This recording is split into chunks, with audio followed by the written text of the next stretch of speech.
How we doing, everybody? This is Jeff Hoke here with Kevin Perdios and Chris Henrique for episode 5 of Shorthanded Takes, a Boston Bruins podcast brought to you by Couch Guy Sports, sponsored by Shocked Energy. Guys, how are we doing today? A little late at night here in Maine and Massachusetts, 10 p.m.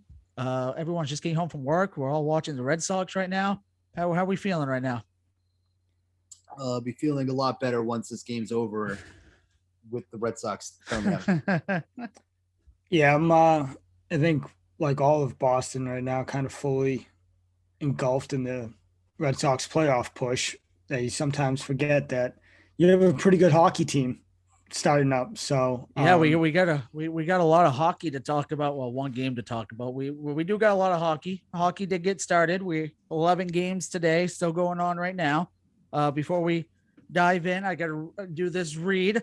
Ever feel unable to focus, tired, and just low on energy? We understand that feeling. We understand it so well that that Shorthanded Takes is brought to you by Couch Guy Sports Network and sponsored by our friends over at Shocked Energy. Shocked Energy is a drink made by gamers for gamers. All their flavors are compact with 180 milligrams of caffeine to ensure that no matter what you are doing, you will be focused at all times, performing on the top of your game. Head over to shockedenergy.com and use that promo code CGSN for 10% off your order. That's CGSN for 10% off your order. Check out their green apple flavored box on their watermelon flavored box. And don't worry, they ship worldwide. That's shockedenergy.com. I've heard good stuff about that. I need to order some sometime, but I'm broke right now, so I can't afford that. Anyway. We need though for that promo? What is like some like lightning bolts in like the background or something to like really spice that shit up, you know? I'll put a thunderstorm in the background for me. I can get in on that. Ooh, that was a nice play. Okay, I just saw that play. I'm thinking that maybe Schwarber, that was just a cramp because that's what I'm thinking. Okay, they got the massage gun back out for him. So while we all have the screens on for the Red Sox game, we're going to talk Bruins as well here. So episode 5 today. We're going to recap Saturday's win for the Boston Bruins. Was I can't 2-1, I believe was the final. 3-1 was the final. It was a great game. Brad Marchand scored 2 goals. Jake DeBrusk netted 1 in his first game of the season. Jeremy Swayman also looked well. We talked about that last podcast in depth about Linus Ullmark not getting the start over Jeremy Swayman. So, Chris, I'm going to go to you first. Bruins on Saturday looked pretty good. Obviously, there's some things here and there that probably could be worked on. What did you like out of their first game early on in the season? I felt there was a lot to like. Marchand, obviously, with the 2 goals. Getting DeBrusk involved and DeBrusk, scoring in this game, carrying on with that momentum that he had during the preseason. Swayman, he looked good. He didn't let that goal rattle him. He played well throughout the whole game. Really felt that the Bruins, going to this game, the Bruins were 4-18 against Braden Holtby during Holtby's career. They were able to get the puck by him twice. He was 37-39, so they're able to kind of, break out against Holtby, which was nice. They excelled on the penalty kill. So the Stars were 0 for 6 on there. I thought the Stars were super sloppy, and the Bruins defense, which was led by McAvoy, was superb. So I thought it was a good win. I think the Bruins took advantage of a sloppy team, and that's what you got to do. And I just felt like the Bruins, they looked more prepared. They looked like the better and more dominant team out there. That's a perfect way to put it. And before I ask you the same question, Kevin, I'm going to piggyback off of what Chris said about Charlie McAvoy. And I forgot to put this in the rundown, but I'm going to mention it now. Just signed a 8-year deal, $9 million a year. Pretty good deal. Pretty good hometown discount, not double digits per year. That's a big thing. How big is it that Charlie McAvoy got locked up before the season started? Yeah, I think it's big. I think it takes off I think it takes off the pressure. It's not in the back of anyone's mind. McAvoy is able to play, you know, play stress free, for lack of a better word, not having to worry about financials, anything like that. Yeah, I think it's huge to have that done before the year. With that said, now I think it's a great deal. I think it's going to be a bargain for him, especially a few years from now. I just advise Boston media, don't jump down this guy's throat yet this year. Like if he doesn't, like if he in the eyes of Boston sports fans, if he has a down year, don't bash him yet, because he's really not gonna. He hasn't hit his prime yet. You know what I mean? Like he's still kind of starting to figure out who he is as a player, and there's room for growth.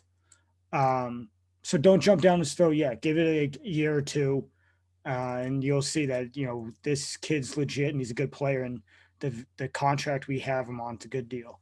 Now, going off of that, he had a good game on Saturday. Stats wise, he wasn't really in the stats, but behind the scenes, he did what he had to do. What was it that you liked the most about their first win of the season early on? I know it's early and there's still a lot to work on, but what was your favorite thing to see on Saturday? Yeah, we'll get into more of like what we'll get into more of why I think this is a good thing. Obviously, the perfection line. Um, I can't believe I'm going to continue to say that every single time now, but they look good. Marchand 2 goals, whatever you expect that. So what I looked for and what I liked was when DeBrusque scored, who he was out there with. And I know it could have been in a line change. I forget how this line even came to be, because it wasn't who he initially was playing with. But DeBrusque with Holla and Foligno was great. How they scored that goal is exactly how you draw it up. One guy in, second guy there for support, third guy go to the net. And literally, it's how you draw it up. Foligno went in, Holla got the puck back to him, right over to DeBrusque. DeBrusque's wide open to finish it. It's like that. That's exactly how you should do it, and how you draw it up, and how you coach it. And so I liked that line, and I won't spoil too much more. We'll get into it a little later, but I know that won't be a permanent thing, but that was one little area that I liked. No, and I was surprised with how well that line worked without David Krejci. And it's only one game. The big question was, how would that center role fill in on that second line? And it did pretty well to start the season. Obviously, long ways to go. But that line, like you said, this probably won't be permanent, but what they did was what we wanted them to do. And, other than finding out Foligno likes candy corn, that's a story for a different day. I like the guy. I do. So back to you, Chris, really quick. Psychos like candy corn. What? I think you got to be a psycho to like candy corn. I can't like that stuff. I don't know how people do. It's a story for No, another the psychopath move. The psychopath move is people that like Peeps. Peeps are terrible. Oh, I can't stand those. So talking about disliking now, that's a good segue. Chris, back to you really quick.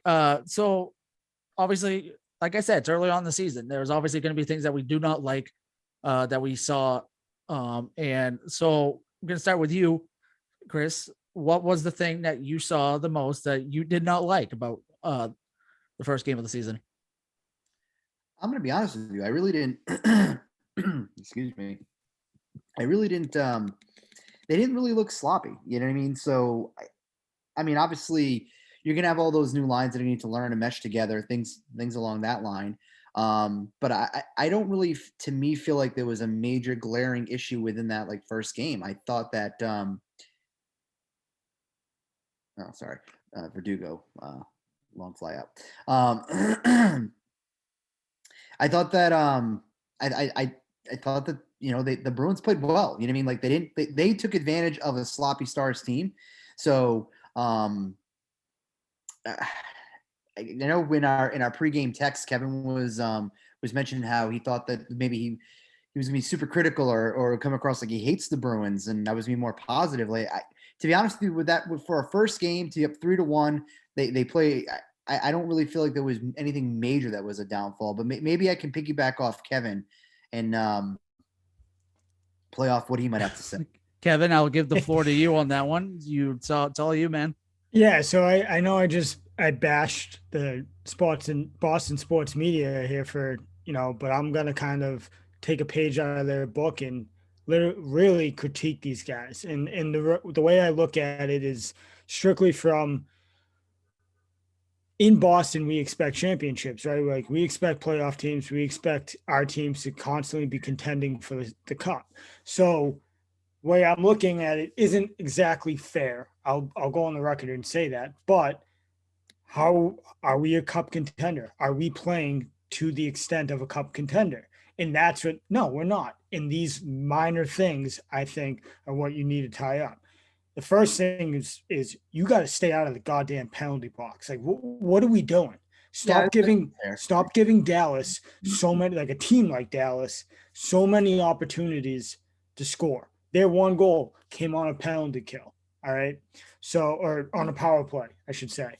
So, you got to stay out of the box. Bottom line, I know that'll get ironed out as time goes on. Fine.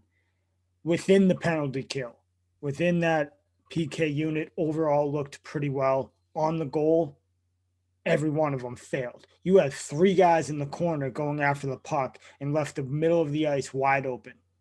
Mental mistake. That can't happen. You got to iron that out. Can Swayman stop that shot? It's a clear shot. Should he have stopped it?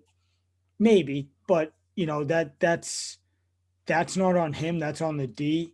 With that said, that type of situation and that type of shot opportunity is what separates good goalies from elite goalies. Like the elite goalies are going to bail you out, more times than not in those mental lapse mistakes that their defense makes. Like Tuukka Rask, I'll continue to say I'll be his biggest critic, but he is an elite goalie when he's on, and he probably makes that save. So that's where, I'm not saying Swayman won't get there, but right now that's going to be the gap, right? That's going to be the gap because Swayman has to learn how to kind of play into his own.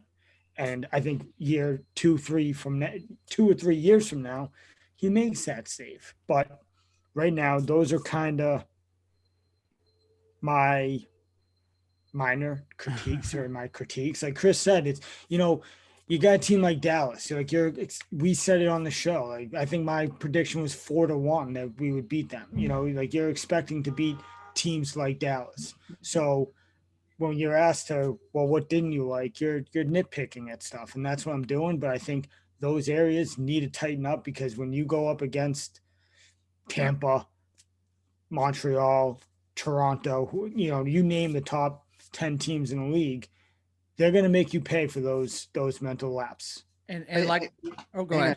To piggyback on that, actually that is fair in regards to the with the penalty piece, because again the Stars they didn't capitalize on anything that the Bruins gave them, but when you play a good hockey team, they are going to make you pay for that. And so yeah, the Bruins need to stay GD they need to minimize the penalties so that way they stay out of the box and they don't go and let a better team capitalize on that. So I think it's pretty fair. No, I agree. And like I said, it's early on in the season. This is where you start to figure stuff out and you work on it. You iron everything out. It's a long season, 80 plus games. So there's one more thing. I have a notes in front of me. Go ahead. It's all you. Oh boy. Charlie McAvoy looked terrible. I thought he was very weak on the puck. I thought he was, he just kind of, I think he took a shot there. He missed a shot. And it just didn't go his way, got saves, got blocked, whatever it was. And he kind of just lollygagged back to the other end of the ice. again, in minor critique, he's not going to do this. It's the first game. Don't worry. But when you're supposed to be the number one guy, I'm going to critique you a little bit, And I love Charlie McAvoy. Like, I'll be the biggest fan of this guy, but that's what I thought. That's what I took away. Chris wants to yell at me right now. So I can tell. We'll let him do that. I kind of felt the opposite. I felt McAvoy looked like a true number one defenseman. He led the team with 24 minutes on the ice. He had 5 pucks on net. 2 of the shots were blocked on the way there. He had 2 that completely missed on there. So he took chances offensively. I don't know. I don't think that to me, it didn't look like he played poorly. I felt that he looked like a guy that was a true number one. And to continue on with McAvoy, I'm happy that the Bruins took care of his contract, because I felt that coming into the season that was going to be that storyline. Are we going to be talking about Charlie McAvoy's contract and lack thereof over the course of the season? The Bruins got that one distraction out of the way. It's almost like the Bruins identified they had a really good defensive player and they wanted to lock him up and not make him a distraction, unlike the team down in Foxborough who had Stephon Gilmore, who they couldn't lock up and get to a contract and ultimately had to trade him. And now their defense can't stop anybody. But I don't want to – we're crossing all kinds of sports here. We're breaking the Felger and Maz rule. You can't cross sports here.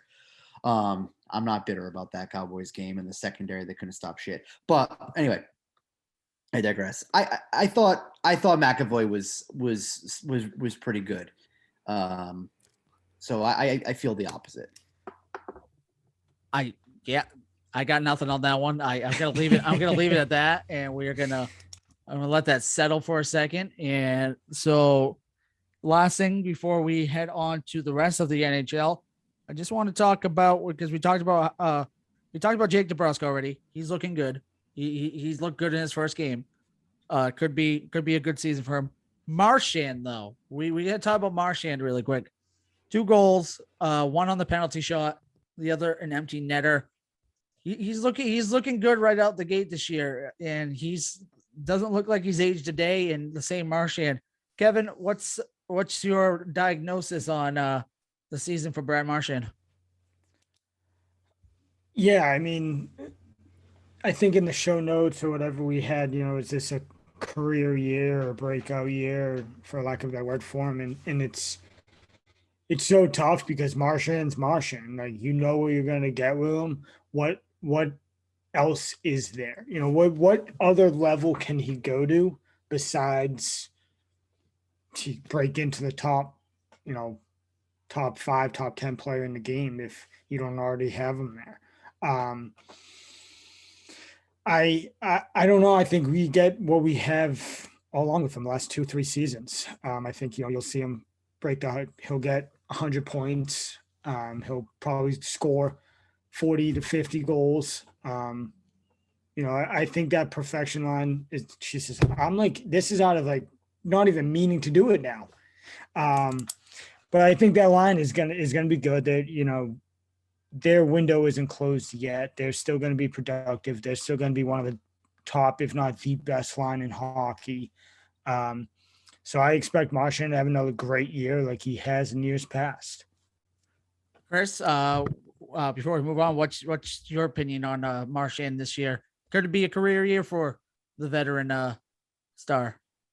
Yeah, I mean, if we're going just off the first game, I mean, he gave us a really good glimpse of what he could be like this season. But no, Marchand was all over the ice in the first game. He was a big part, obviously, with the goals, but even beyond that, he was a big reason why that team won on Saturday night. And I don't expect anything other than that. I think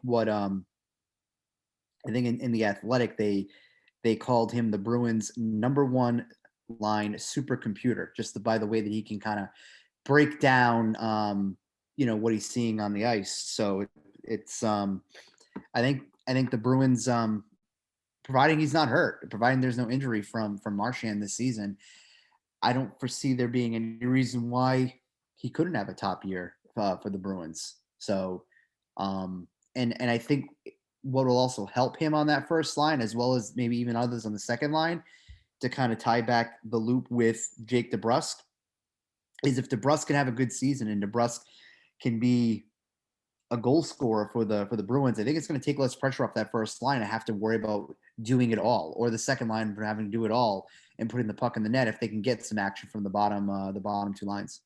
No, I agree, and I think Marchand is going to be a big piece to what the season's going to be like. And like, obviously, I don't know. I don't like to give predictions on how far they'll make it, but he could be a key cog for the point of making the postseason and that whole front line itself with Pasternak and Bergeron. The window's not closed yet. I still think you got another 1 to 2 years before that window closes, but those contracts are going to run up pretty quick and, go from there. So I want to move on to briefly around the league really quick, because I wanted to save a little bit of time for a piece in here that I wrote down, and I know you guys want to talk about it. But before we get going on that, I want to kind of run down what we're looking at so far.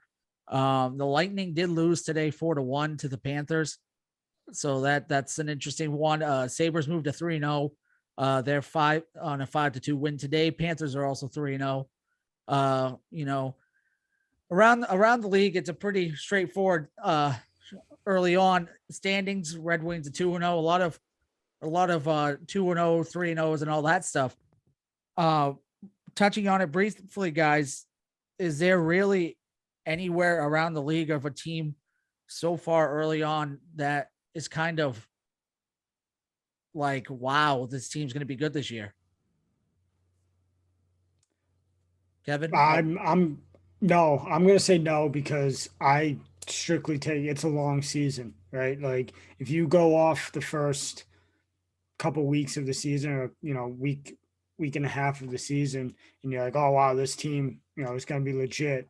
The Baltimore Orioles will be in the playoffs right now. I know we're not crossing over, but they came out of the gates playing very good baseball. But it's a long season, and so I'm not going to travel down that road. The way I kind of say it, even a broken clock is right twice a day. So these, excuse my language, but like shitbag teams, they get some puck luck, and now they have, they're in the win column. So, ask me that same question a month and a half, 2 months into the season, and then we'll reevaluate. And I will remember that down the road to ask that question, because you look at teams like the Sabres. I mean, they're 3-0 right now.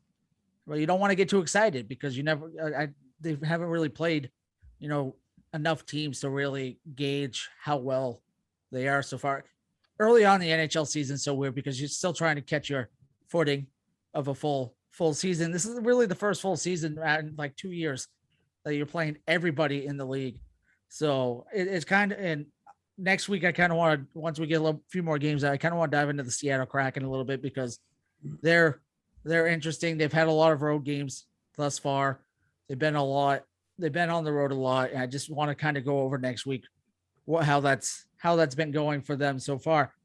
The thing I really want to get into around the league, and we talked about this over text, Evander Kane.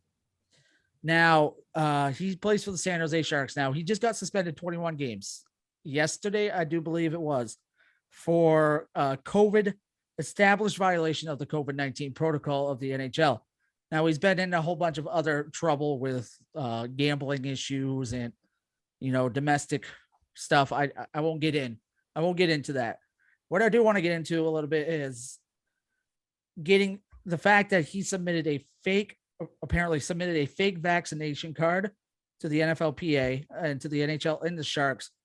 There's no vaccine mandate and all that stuff, but it was a fake vaccination card. So Kevin, I know you've been building up on this one. I could tell you're ready to spew it. So I'm gonna let you have the floor on this one. And Evander Kane and his fake vaccination card. All I think of is the bench warmers. I am 12, except it says I am vaccinated. So go right ahead. Yeah, like you said, there's no mandate. like it's not like the NHL is coming out and taking the NBA or Brooklyn Nets approach and being like, if you're not vaccinated, you can't practice or play with us. Like, what? I don't get the point of him doing this. Like, what is he gaining by doing this? And it just, to me, it just sums up, the type of guy he is, because off the ice, he just seems like a just flat out idiot. You know what I mean? Like he's a clown. Bottom line, it's the other stuff that came out this summer regarding him in a relationship, and I don't know if it was his wife at the time, whatever it was. I think it was his wife.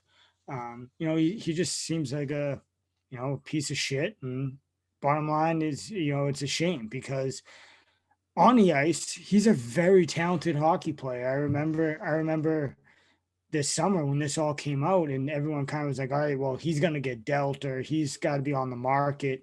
Would you take him? One of my friends who's a big Bruins fan was like, well, yeah, because if this is a one-time thing and you have the guys around you like the Bergerons, the veteran leadership that could maybe tune into this guy for a year, you're now back in that cup contention conversation, because Kane is that good. People forget that Taylor Hall, had a bad rap before he came here, and he's bought in and he's been unbelievable for us. So now with this stuff coming out, it's just like, dude, you're just like flat out like what are you doing? You're an idiot. Like I don't know how else to sum it up. It's No, you summed it up pretty well. And I said he's been in trouble in the past too, not just this past summer. He's had issues on and off the ice, and I've been one of those people that he should be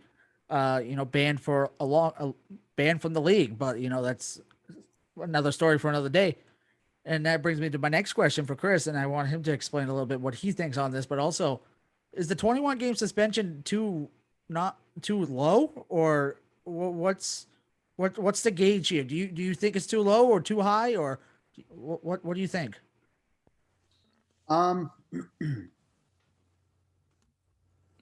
Let me start off by saying this. Yep. I'm gonna say this. Whatever like your personal decision is when it comes to the vaccination piece, that's your personal decision, right? Right. And if it's not up to me to go and ridicule someone for being vaccinated or not. Now, full disclosure, I'm fully vaccinated. It took me about a year and a half to do so, and I had my reasons. I felt that I had dodged it for that long, and at some point you're not going to dodge it. And I had my dad, who is on a trial medicine for arthritis, and you know what I mean, I low immune system and stuff like that, and I didn't want to run the risk of maybe contracting it and then getting him sick, etc. But when you're a professional athlete and you have to resort to passing a fake vaccination card, to me, that speaks volumes. And it is such a black eye on him. It's a black eye on the Sharks, and it's a black eye on the NHL. And the 21 game suspension, in my opinion, is not enough. And when the 21 games comes and they go, there is no reason for him to be rostered by the San Jose Sharks. The players don't want him back in the locker room. They have no interest in him being on their team. I just think that what he did was incredibly selfish. And I guess on the flip side, people can turn around and say, well, if you're not vaccinated, that's selfish. Whatever. You make the decision that you make as a person regarding that whole thing. Whatever. But in this case here, like, what do you gain? What's the benefit for Evander Kane to go and pass a fake vaccination card? Like I'm trying to like understand that. And I've tried to read different articles on it. I'm literally like, there is no vaccination mandate in the NHL. So what do you like? To me, if I'm a teammate of him, I would rather him go and say, you know what, guys, I don't want to get the shot. I don't believe in it. I'm not going to be vaccinated. I could respect that more than him going and being a shitbag and passing a fake card and then thinking that that's okay. On top of everything else that is going on, allegedly, whatever term you want to use, because I don't want us to get in trouble in anything else. So, but at the end of the day, like, this is someone who's got so much talent. You know what I mean? Like, a extremely talented hockey player, but he's, I don't know. It's discouraging. And you know what? I'm actually like surprised that there has been more play on this in the news, and I'm not sure, like, just in the sporting news in general. And I'm not sure if it's because the baseball playoffs are dominating and they're, you know what I mean? And baseball seems fun right now to watch, and the NFL is rocking and rolling, and maybe the NHL just doesn't want to talk about the black eye, the elephant in the room, for when their puck just dropped in their season. But at the end of the day, like, you know, I just don't understand the reasoning behind it. Yeah, I could, you know, and we're never going to know. So the 21 games, to answer your question, no, the 21 games is not enough. He should be released, and no team. And I, you know what? Josh Gordon has gotten a million opportunities to come back in the NFL. So Evander Kane will get his opportunities to come back. I have no interest in him suiting up ever in a Boston Bruins uniform. None whatsoever. Yeah, because it starts with this. Because then what's next after this? right. You know what I mean? Like, when there's smoke, there's fire. So when there's smoke, there's fire. So was he gambling on games? Like, I'm all set. I'm all set. There's enough nonsense that we go over and cover when it comes to Boston sports. The last thing that I think that Boston needs is to add this wrinkle in there. So Sharks can do what's right and release him. Yeah, I mean, Chris, like, I won't go too much longer, but you're exactly right. There's no explanation. Like, there is no explanation, and it speaks to his character of really who he is as a person, and bringing him into like a Boston Bruins-esque type of team where you have a lot of young guys that you're looking for that next wave. You don't want to introduce a guy with his type of character, no matter how talented he is. And I hope all the owners and all the GMs across the NHL get on the same page of, hey, he may not be like kicked out of the league. Don't pick him up. Don't sign him. Let us kind of impose our own suspension without it being a suspension. Because and even if they don't want to do that, you know what I mean? Like, then let's just get to the root cause as to what is going on with him. Right. I mean, like, let's just look at it from, you know, mental health is such a big topic right now in our society. So let's get an understanding what's going on with him. Like, clearly there's he's got a lot going on off the ice, right? So there's probably more if we just peel back the onion, and it's not my responsibility to do that. We're just going to comment on it. But there's clearly something else that's there. And I think the NHL should do their due diligence to find out. And then if it's just something where this guy is truly just an asshat and there's no coming back from that, then yeah. But, you know, I think that people do deserve second chances, but I think we just need to understand, like, why did he do this? And, you know, let's dig in more. NHL, let's dig in more to find out what's there. Because if he did it, you know, sure as hell that someone else is going to try to do it. And or whatever in some other type of capacity. And he's in his prime right now too. He's 30 years old. He's not that old for a hockey player right now. And, you know, like Kevin said, he's a really good player, and on the ice, he's really good. He has his moments when he plays dirty, but I mean, what NHL player doesn't play dirty nowadays? It's just the way the league is.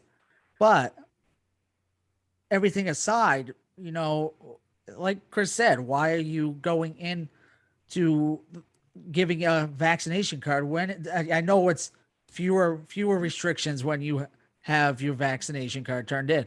That still shouldn't give you a reason to, you know, go find something online to get a fake vaccination card. It makes no sense. And, you know, he's been in trouble with the past. He has gambling issues. Obviously he has some other marital issues that I won't get into. And, you know, to me, that stems, like Chris said, from mental health. And, you know, it's a big thing in the league, in all leagues right now. in all the major leagues. Mental health is a big issue, and if it's you probably the league needs to look into it. Like Chris said, I agree with that. The league needs to look into it and possibly look into getting him some help because he's such a good player, but he's like you guys said, he's such an asshat. If he's just straight up an asshat and there's nothing wrong with him mentally, there's no going back from that. You can't fix being an absolute dink. There's sometimes that there's people that are just genuinely bad people. Exactly. But But you don't know that until you at least do some research into it. and as you were talking too, like something just popped in my head, and I can't even believe I'm gonna even say this, but like take like Kyrie. At least he stands for something, right? At least he said he made the decision. You know what? I'm not going to get vaccinated. This is my reasonings. Hey, more power to you. That's your decisions. But like, at least he's standing by that. You know what I mean? Like, I can at least appreciate that a little bit. Like, you're manning up to what your decision is. Yes, it's going to impact you as a person. It's going to impact the people that are around you, not just on the basketball court, but just in life. But again, it's not for me to go ahead and lecture you on that. That's why even like the last handful of minutes, and when I went on the rant, like I was uncomfortable by it because, you know what I mean? Like I just, when it comes to this topic, it's like everybody's is a freaking expert. You know, everybody knows everything about COVID. You go onto Twitter, every single Twitter handle that talks politics, like they know, like they are the Twitter expert. Like they are Twitter's version of Fauci. Like they know it all. And like I don't like to talk about these things because I like to stick to the sports, but I just don't understand. I don't understand thought processes, and this right here, it's like such a bad look for the league. And the league, obviously, they have these rules that are in place, and they have different protocols and different levels of suspension.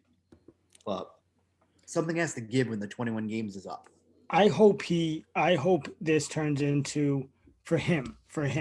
I hope this turns into the NHL version of Antonio Brown, right? Like when he was with the Pats, he had all that. It turns out, he had the mental health issues. All that came out. It seems like he got some help, and it seems like for the most part, you haven't heard much from him down in Tampa. He's seems to be in better mental state, and I hope for Evander Kane, going forward, you hope that this type of person just really isn't out there, and he is, like Chris said, going through something. And so I hope, like you said, they do look into this and they get him the help he needs. Because if he doesn't need help and this is just him, then it's a whole different story. Exactly. And so we'll move on from there and go back to talking some sports. I just want to do a couple of things before we wrap up. So our next podcast will be coming out next Wednesday, of course. We'll be recording next Tuesday. So between then, we have 3 Bruins games going on because for some reason the NHL decided to make them wait a week and then another 5 days to start the season. Tomorrow they will be at the Flyers, which should be a good game. They will then be at the Sabres on Friday, and then they will host the Sharks, as we were just talking about Evander Kane, on Sunday the 24th. I know you guys weren't able to do a lot of research into this, and it's still early on in the season, but any roadblocks here you think could happen, or any bumps in the road, or should these 3 teams be, easy beats? And what do you think the goalie situation looks like? Are we going to see, since they played Saturday and they had almost 4 or 5 days off, do you put Jeremy Swayman back in goal tomorrow? And then do you do a Allmark on a Friday and then a Sunday? Chris, I'll go to you on this to start. Let's start with the goalie situation. What do you think the goalie situation is going to be the next 3 games here? I think it's going to be Swayman. I'm pretty sure I thought I read something on that. I think that it's going to be Swayman, and that it was going to be Allmark against Buffalo, against his old team. I think the Buffalo game, I don't want to call any game like your 3rd game in the season a trap game, but I think that Buffalo game, like they owned the Sabres last season, and they were their personal, like floor mat. So I think that there's going to be I think there's gonna be some hype on the Sabres side because one, now you're playing when your former goaltender, Hall's back with the Bruins, things like that. But no, to answer your question though, I think it should be Swayman. I think he played well enough on Saturday to get the back-to-back starts on that. See how Ullmark goes against the Sabres. But I would probably run Swayman back out there on Sunday after that. I think that right now Swayman,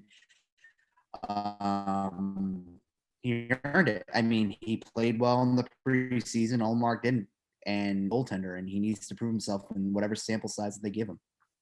I like it. Kevin, I'll go to you now.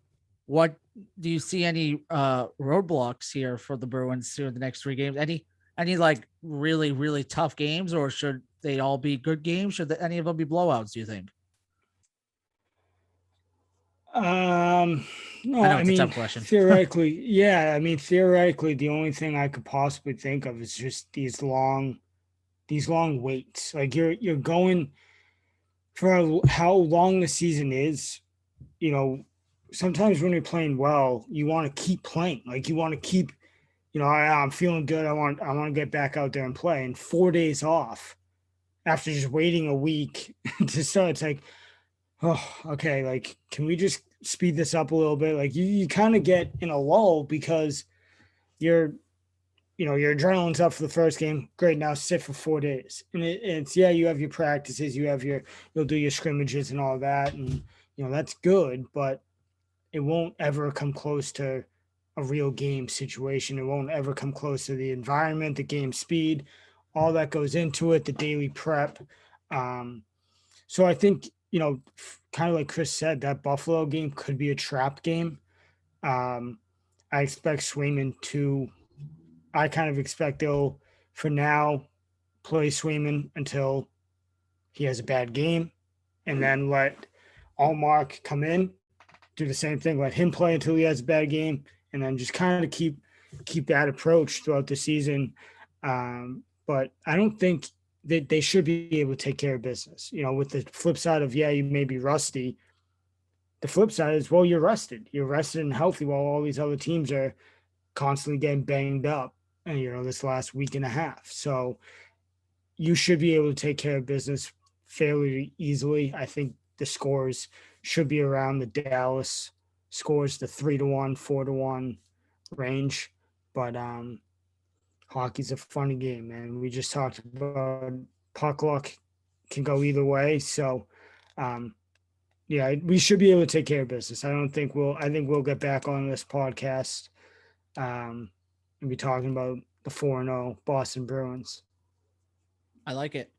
So to end out the show, I want to go to penalty shots really quick.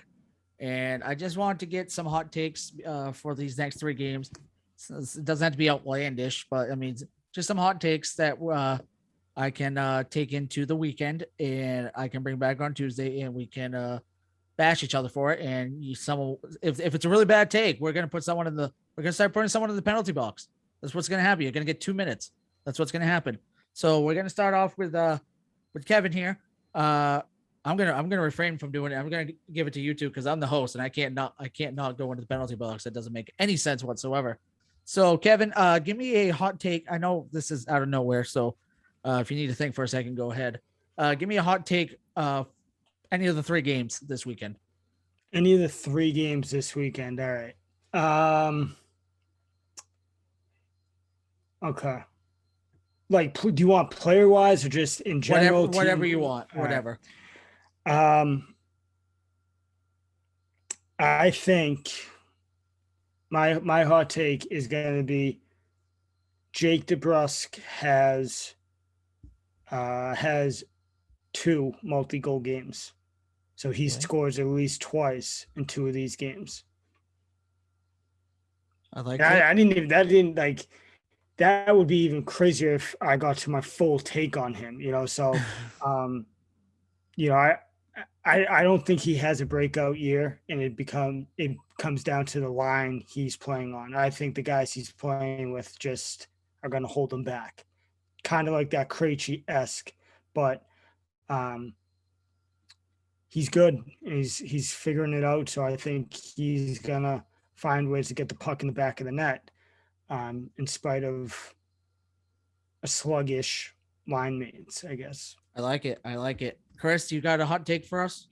Yeah, so I thought that DeBrusque could continue his and build off his first game, but since Kevin went that route, I'm gonna go and give you this. Ullmark is going to be, oh boy. All right, okay. I think at times the Fox cameraman is the Nesson cameraman, and I was just thinking that same thing. All right. I think that Ullmark is pissed that he didn't get the first start of the season, and that he's going into the revenge game against the Sabres. He's going to stand on his head, and he's going to give us a ton to talk about on after one game. Is there a goalie controversy? Now, having said that, it kind of contradicts because I wrote an article 10 days ago saying, did Sweeney pay too much for Ullmark, which I think that he did. Just personal opinion. And then my other hot take is that Pasta is going to get it going, and he'll lead the team in scoring over the next 3 games. Oh, so you're looking for possibly 4 minutes in the penalty box. Okay.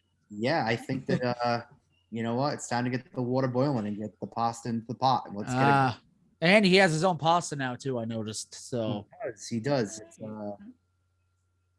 It's just noodles with his face in a box, but you know what? I love it. So that is going to wrap it up for us for today. It was another great segment, another great podcast. We'll be back next Tuesday. A lot more to talk about. Like I said, 3 games coming up for the Bruins this coming week. And when we come back on Tuesday, hopefully we'll have a lot to talk about. We'll talk about Ullmark in his first start, whenever that game is. And like Chris said, it sounds like it's going to be the Sabres. And we'll talk some other things as well.